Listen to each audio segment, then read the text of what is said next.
Through its streets, squares, and narrow alleyways, Rome is home to more than 500 Marian street shrines.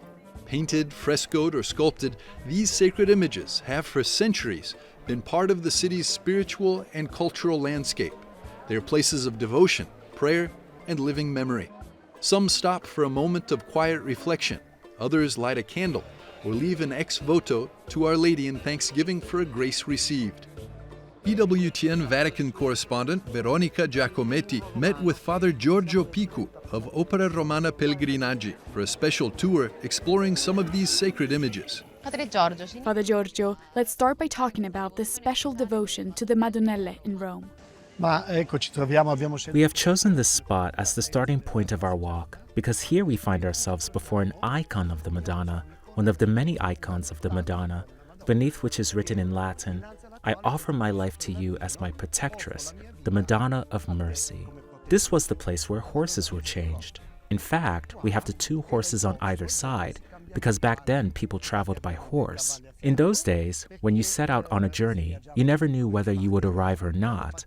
So, before departing, before changing the horses here, entrusting oneself to the Madonna was therefore an act of devotion, but at the same time also a need for protection. This is why I started here, precisely because we too are beginning a walk through Rome to discover, shall we say, the many signs of Marian devotion that in Rome can be found on almost every corner. You mentioned this Roman saying, looking for Mary throughout Rome. Yes, this expression actually comes from, as people commonly say, looking for a needle in a haystack, almost the same meaning, searching for a Maria throughout Rome, precisely because there are so many of them that, no matter what I do, I find too many. That is, if finding a needle in a haystack is difficult, with this expression it's exactly the opposite. There are too many. Which one? Sono troppe, quale?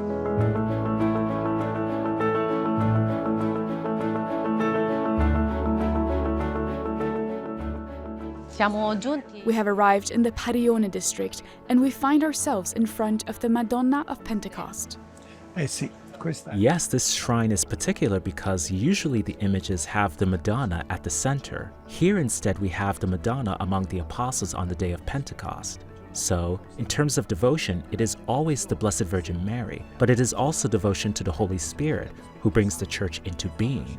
Thus a reminder too of belonging to the Church, because in Rome there is the successor of Peter, and consequently a reminder of this Roman identity, which takes pride in this presence. And indeed, the presence of the Pope in Rome means a great deal, even for non-believers. Non credenti significa molto.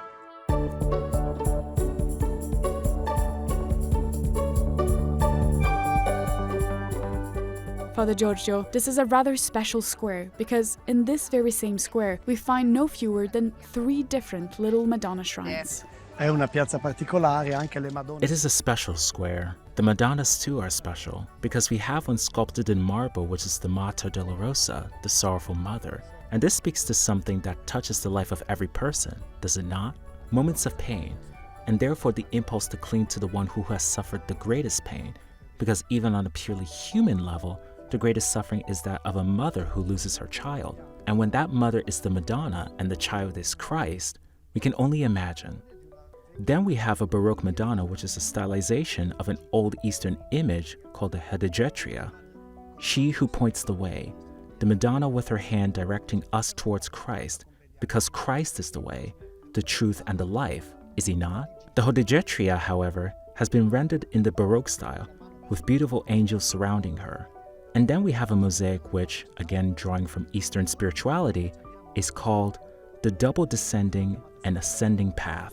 Because when we see the Madonna with Christ before her in the medallion, through the Madonna we have God who becomes man, the descending path, and then the Madonna who sends forth the Church through herself. She is the mother of the Church, through whom we are able to ascend to God, the ascending path. So 3 important themes, but above all 3 extraordinary works, from the first, which is small yet a beautiful marble sculpture, to the Baroque one, and then to the mosaic above. E poi al mosaico che ce l'abbiamo sopra.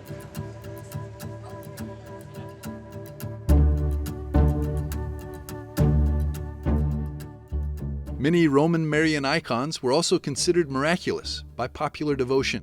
It is said that some Marian roadside shrines would have wept and protected neighborhoods during epidemics, fires, or floods. Father Giorgio, we have arrived before the image of a miraculous Madonna. Eh sì, questo è molto importante, ma non è solo... Yes, this is very important, but this is not the only one that is miraculous. Because at the same time, many of the little Madonna shrines of Rome have given, shall we say, a sign of vitality. This one moved its eyes and changed its gaze towards the faithful before the Napoleonic laws arrived in Rome and caused the church so much suffering. It is therefore an image of protection. But alongside the devotion to the Madonna, there is also this miracle which took place in 1794 and which is documented. Documentato. Centuries of stone make Rome what it is, but it is the Madonnelle, humble and unnoticed, that keep quiet watch over the eternal city.